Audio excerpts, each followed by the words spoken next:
안녕하세요. 믿는 생각입니다. 오늘은 The Future of Religion, 종교의 미래라는 책, 2007년에 나온 책의 한 챕터, 한 글을 소개해 드리고 싶습니다. 리차드 로티라는 철학자의 반성직주의와 무신론이라는 책입니다. 이 종교의 미래라는 책은 유명한 철학자들이 모여서 이제 낸 책인데요. 리차드 로티라는 철학자가 여기 밑에 소개글을 제가 이렇게 놔뒀는데요. 미국의 철학자고 탈근대적 포스트모던 철학자, 프래그머티즘, 안티 파운데이션리즘, 반기초주의, 그래서 해석의 다양성을 강조하면서 여기 정치 철학적인 목소리도 내는 사람이고, 우연성, 아이러니, 연대성이란 책은 한국말로도 번역이 되어 있는 철학적에서 유명한 사람입니다. 마찬가지로 잔니 바티모, 산티아고 자발라 모두 해석학, 그런 철학 쪽에서 지금 활동하고 있는 영향력 있는 사람이고, 특히 잔니 바티모는 이제 그런 포스트 모더니즘, 그런 철학적 베이스 위에서 기독교를 어떻게 다시 말할 것인가에 관해 접근하는 사람입니다. 여기 보면 신 죽음 이후, 그리고 애프터 크리스티애니티 이런 책들 쓰면서 니체나 여러 가지 포스트 모던 철학들을 계속해서 연구하고 해석학을 말하면서도 그다음 기독교성을 어떻게 말할 수 있는가, 신을 어떻게 말할 수 있는가로 이제 넘어가는 이야기를 하고 있고, 아직 한국에는 잘 소개가 안 된 사람들인데, 어쨌든 이런 사람들이 모여서 2007년에 낸 책입니다. 리처드 로티의 거의 마지막 글 같네요. 이 책은 한 2페이지 정도 되는 짧은 글이기 때문에 같이 텍스트를 살펴보면 좋을 것 같은데요. 여기서 반성직주의는 안티클러리컬리즘, 그리고 무신론은 에이티즘, 이란 이 두 개념을 소개하고 있습니다. 결론적으로 말하면 리차드 로티는 에이티즘이라는 게 지금 그렇게 의미가 있냐, 자기가 주장하는 거는 안티클러리컬리즘, 나는 반성직주의, 종교적 독단주의 이런 것을 반대한다 라는 입장이고요. 리차드 로티는 본인은 종교인은 아닙니다. 잔니 바티모는 종교적 정체성을 가지고 있는 사람이지만 리차드 로티는 그렇지 않고 오히려 건조하게 객관적으로 무신론, 반성직주의 이런 개념을 소개하기 때문에 종교인도 그리고 비종교인도 우리 로티의 글을 한번 살펴보면 도움이 될 것 같아서 소개드립니다. 글은 이렇게 시작합니다. 지성사 연구자들은 20세기가 잘못된 질문을 던지지 않기 시작한 시대였다고 말할지 모른다. 예를 들어 무엇이 실제로 존재하는가? 인간 지식의 범위와 한계는 무엇인가? 언어는 현실과 어떻게 연결되는가? 같은 질문들이다. 이 질문들은 모든 가능한 인간 실천들의 구조를 이해할 수 있다는 잘못된 생각에 근거한다. 구조라는 말은 결국 본질이라는 말의 또 다른 표현일 뿐이다. 그래서 이제 하고 싶은 얘기가 이거죠. 20세기 1900년대에 근현대에 들어와서 가장 중요한 흐름은 이런 본질주의적 전제에 맞섰다. 그러니까 이제 근본적으로 우리가 모든 거, 구조적 문제, 본질적인 거 다 알아낼 수 있다라는 그런 근대적 감각, 그런 오만한 교만함을 이제 직면해서 그걸 이제 넘어서는 게 현대 시대다라는 것이죠. 그래서 철학자들은 그 본질이라는 거, 그런 걸 찾는 게 아니라 지금 우리가 살고 있는 문화, 현실, 그것에 대해 반성하는 것이라고 믿고 있다. 이들은 인간의 실천들을 묘사하는 다양한 방식들, 문학, 종교, 과학, 정치 등을 이제 철학이 우열을 매기거나 판결을 내려야 하는 그런 대상으로 보지 않는다. 장 프랑스와 리오타르는 현대 사회가 대서사에 대한 신뢰를 상실한 시대라고 말했다. 이제 기독교 언어로 따지면 세계관 그런 말이겠죠.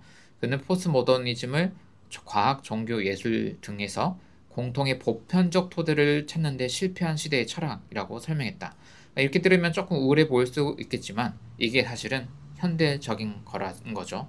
예전에는 신화적 아이디어로 이 세계의 모든 걸 통달할 수 있는 거대한 아이디어, 생각이 있다고 믿었지만 현대에 와서는 그런 게 없다. 그런 토대가 무너졌다라는 거를 어떻게 보면 좀 슬플 수 있지만 거기서부터 일단 출발을 해야 한다. 그래야 현대적 감각을 갖는 거다라고 할 수 있는 거죠. 이런 맥락에서 로티는 나는 무신론자보다는 반성직주의자라고 부른다.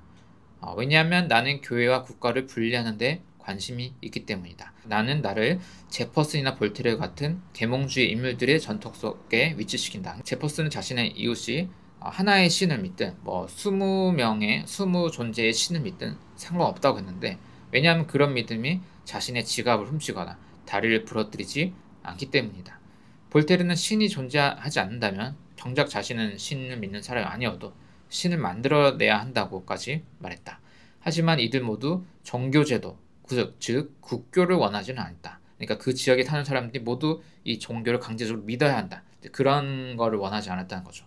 그들은 종교가 사적인 문제로 개인이 선택해야 하는 문제로 돼야 한다고 믿었고, 이러한 입장은 서구 근대 사회의 상식이 되었으며 현대 자유민주주의의 기반이 되었다. 이런 현대적 감각에서는 사실은 제가 앞서서 유신론의 스펙트럼, 무신론의 스펙트럼 소개를 해드렸는데, 무신론이다, 난 유신론이다, 이렇게 딱 방점을 찍을 수 있는 게, 이게 철학적으로나 과학적 접근했을 때는 사실은 어느 정도 점프를 해서 내리는 결론이라는 거죠. 그러니까 확정적으로 신은 없구나, 확정적으로 어떤 증명을 해서 신은 있구나, 이렇게 할 수 있는 문제가 아니기 때문에 개인이 선택해야 할 문제고, 국가가 제도적으로 여기 여러분들 다 신을 믿어야 한다, 혹은 여러분들 신을 믿으면 안 된다라고 강제할 수 있는 그런 주제가 아니다라는 것이죠. 그런 면에서는 로티가 안티클러리컬리스트, 반성직주의자라는 표현을 쓰는 게 좀 와닿았어요. 그러니까 이 사회에서 자기만 절대적 진리라고 말하는 종교적 교만한 그런 제도와 그런 커뮤니티 공동체, 그리고 거기서 일하는 직업 종교인들의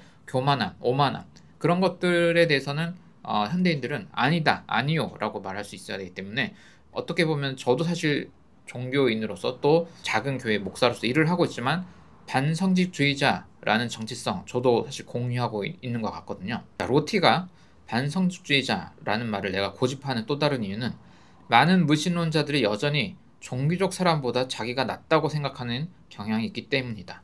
자, 이런 태도는 내가 존경하는 인물의 태도는 아니다. 프리드리히 니체, 마르틴 하이데거, 자크 데리다와 같은 사람들은 종교를 비웃는 대신 비판을 하는 거죠. 하지만 서양 문화에서, 사회에서 종교가 담당해온 역할에 경외심을 가졌다. 이들은 종교가 제기한 질문들, 우리 삶의 의미, 타인과의 관계, 죽음에 대한 태도 등을 진지하게 여겼다. 그러니까 종교 자체를 없애야 된다는 게 아니라 종교를 왜곡해서 이상한 메시지를 뭔가 진리인 양, 아주 확정적인 것이냐, 그리고 자기만이 신을 정확히 알고 있는 것이냐 떠드는 개인, 집단, 그런 제도, 그것을 문제 삼는 것이지, 종교만이 말할 수 있는 그 모든 것들, 그런 것을 다 무시하는 것이 아니다라는 것이죠. 근데 현대의 어떤 무신론자들은 신을 믿는 사람들을 굉장히 낮게 보고, 나는 무신론자니까 저 사람들보다는 조금 괜찮은 사람이야 라고 생각하는 경우도 있다는 것이죠. 니체, 하이데거, 자크 데리다 이런 철학자들과는 달리 오늘날 또 많은 무신론자들은 종교를 단순히 과학적 설명으로 대체할 수 있는 그냥 미신으로 간주하며 종교를 믿는 사람들을 미개하거나 열등하다고 본다. 그러나 나는 이보다 더 겸손한 태도가 필요하다고 생각한다. 비록 본인이 종교인이 아니어도요. 우리는 종교적 신념이 갖는 심리적, 문화적, 윤리적 가치를 인정해야 하며 그것을 단순히 폐기할 수 있는 것으로 보아서는 안 된다. 계몽주의 이후 우리는 신에 대한 의무뿐만 아니라 이성에 대한 의무도 지게 되었다. 하지만 나는 이성과 신 둘 다에 대한 의무를 거부한다. 그러니까 여기서 이제 로티는 포스트 모던 철학자로서 이성주의자가 아닌 거야. 합리주의자가 아닌 거야. 그걸로 모든 거를 알 수 있다. 아까 얘기한 토대, 본질적인 거, 이 세계의 본질적인 거, 이런 거를 모두 파악해낼 수 있다라는 그런 오만함, 그런 합리주의자, 나는 아니다라는 거예요. 이성은 중요한 도구지만 도구일 뿐인 거고, 신이라는 개념도 그런 맥락에서 반드시 없애야만 하는, 과학적이지 않기 때문에 없애야만 하는 것이 아니다라는 것입니다. 대신 나는 인간이 서로를 이해하고 더 나은 삶을 창조해 나가는데 집중해야 한다고 본다. 이런 점에서 철학은 도덕적 교육과 정치적 실천의 일부로 작동해야 하며 추상적 진리를 찾는 데 집중해서는 안 된다. 그러니까 어떤 형이상학적인 틀을 찾고 그런 방식으로 나아가는데 철학이 이제 더 이상 기능할 수 있는 건 아니다라는 것입니다. 물론 그런 형이상학적인 공부를 좋아하는 철학과 학생들이 들으면 조금 상처가 될 수는 있을 것 같아요. 나는 신이라는 말을 사용할 때마다 그것이 다소 의도적으로 모호하게 쓰인다는 사실을 인식한다. 누군가 하나님은 사랑이다 라고 말하면 그것은 철학적 명제가 아니라 시적인 주장이라는 점에서 의미가 있다. 여기서 뭐라면 철학적 이런 거는 이제 분석적인, 과학적인 딱 그 하나의 의미값을 갖는 단어가 아니라 시적인 주장이라는 건 뭐냐면, 하나님은 사랑이다 라는 말을 하면은 한 개인이 이 말을 했을 때 이 문장이 표현하는 것은 굉장히 다양하게 확장성을 가지고 여러 가지로 뻗어나갈 수 있는 그런 언어이기 때문에 시적인 주장이라고 하는 거죠. 왜냐하면 신에 대한 이해가 다르고 사랑에 대한 정의가 다르기 때문에 같은 한 문장이지만 사실은 다 다를 수 있다는 거죠. 그러니까 교회에서 우리가 하나님은 사랑입니다 라고 뭐 설교를 하거나 기도를 하거나 공동의 찬양을 한다고 해도 사실은 그 안에 구체적인 의미값은 사실은 조금씩 다 다르게 공유할 수 있기 때문에 어떤 면에서 종교의 언어는 시적인 언어라고 된다라고 생각을 합니다. 그러니까 이거를 거기에 반대 지점에 있는 게 도구마, 교조적 접근이죠. 하나님은 이거, 사랑은 이거. 여기에서 딱 어떠한 틀 안에서 모든 걸 맞춰서 그 종교 집단이 모두 이것을 동일한 언어를 쓰고 또 그 언어의 내용을 동일하게 다 맞춰줘야 하는 거. 이것을 이제 중세적이고 근대적인 방식이고, 그것을 어떻게 보면 획일적인 방식, 폭력적 방식이라고 할 수밖에 없겠습니다. 나는 이런 종류의 언어 사용, 그러니까 시적인 언어 사용을 허용해야 한다고 본다. 그것은 우리의 감정, 욕망, 이상을 표현하는 방법이며, 이 추상적이고 어떻게 보면 열린 해석이지만 오히려 그게 더 잘 표현하는 방법이고, 이성을 통해 분석하거나 객관적으로 증명하려는 시도는 오히려 그 의미를 훼손한다. 철학은 이제 더 이상 종교나 과학, 정치보다 우위에 있는 어떤 판단의 기준이 아니다. 철학자는 우리 사회의 다양한 언어 게임들, 신앙, 예술, 과학, 정치에 참여하고, 그러니까 각각의 이 주제들 안에 쓰는 언어, 그런 사고 구조, 그런 소통하는 방식 있잖아요. 그러한 사회 그룹에서 쓰이는 작동되는 독특한 메커니즘들이 있는 그런 걸 표현할 때 언어 게임들이라고 표현합니다. 그것들 사이에 소통을 돕는 역할을 해야 한다, 철학이. 똑같은 얘기로 교회에서 신학을 가지고 또 신학과 더불어 여러 주제, 사회 주제들을 가지고 대화할 때는 또 교회 안에 언어 게임이 있는 거고, 철학이 그런 돕는 역할을 하듯이 사실 신학도 교회에서 우리의 소통을 돕기 위한 도구여야 한다는 거죠. 여기 로티가 말하는 것처럼 철학을 시적으로 사용한다는 것처럼 신학 또한 시적인 언어 사용을 해야 한다 라는 면에서 저는 로티의 아이디어에 좀 동의가 되는 것 같습니다. 이 과정에서 철학은 통합적 담론이 아니라 반성적이고 창조적인 참여의 방식으로 기능해야 된다. 모든 걸 아울러서 틀을 하나 만드는 게 아니라 창조적으로 뻗어나갈 수 있는 그런 도구가 되어야 된다. 우리는 이성에 지배되는 인간주의 시대를 넘어 합리주의, 이성주의, 거의 넘어서서 해석과 대화, 관용, 열린 가능성, 그것을 중심에 두는 새로운 철학적 문화를 필요로 해야 한다. 이거를 그냥 신학적 문화, 그걸 교회에 적용하면 똑같이 적용할 수 있겠죠. 그런 문화에서 신은 더 이상 실제하는 대상이라기보단 우리가 해석해서 신은 여기에 있구나, 어떤 공간을 점유해서 여기 존재하는 타자화할 수 있는 어떤 대상이라기보다는 우리가 서로를 사랑하고 돌보는 방식 속에 존재하는 상징이 된다.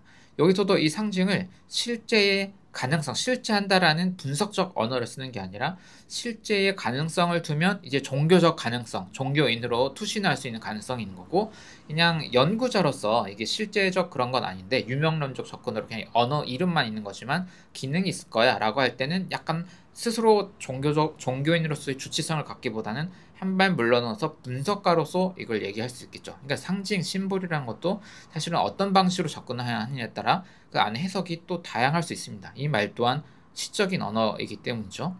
이것이야말로 철학과 종교 그리고 정치가 만나는 지점이다. 나는 많은 종교적 언설들이 신에 대한 믿음보다는 공동체를 이루고자 하는 의지의 표현이라고 본다. 당연히 비종교인의 입장에서는 이렇게 생각할 수 있겠죠. 종교인들이 신을 얘기하고 찬양을 하고 기도하고 성경을 얘기하는 게 모임을 이루고자 하는 의지가 더 있어서 그런 게 아닐까라고 하는데, 종교인 입장에서는 반은 또 동의는 할 수 있고, 또 뭐 신에 대한 믿음 완전히 이게 딱 없다고 하기에는 조금 아쉽죠. 제 입장에서는 우리가 규정할 수 없는 신이긴 하지만 그래도 성경이라는 텍스화된 신앙 고백, 그리고 그 텍스화 되기까지 어떤 과정들에 관한 어떤 신뢰 속에서 신을 우리가 규정할 수 없는 신이지만 살짝 방향성을 정할 수 있는, 그렇기 때문에 우리는 신을 믿는데 기독교인의 경우는 기독교라는 정체성을 가질 수 있는 거잖아요. 그것이 동전의 앞면이고, 그런 믿음은 자연스럽게 공동체를 형성하게 되는 의지가 발현된다라고 하면은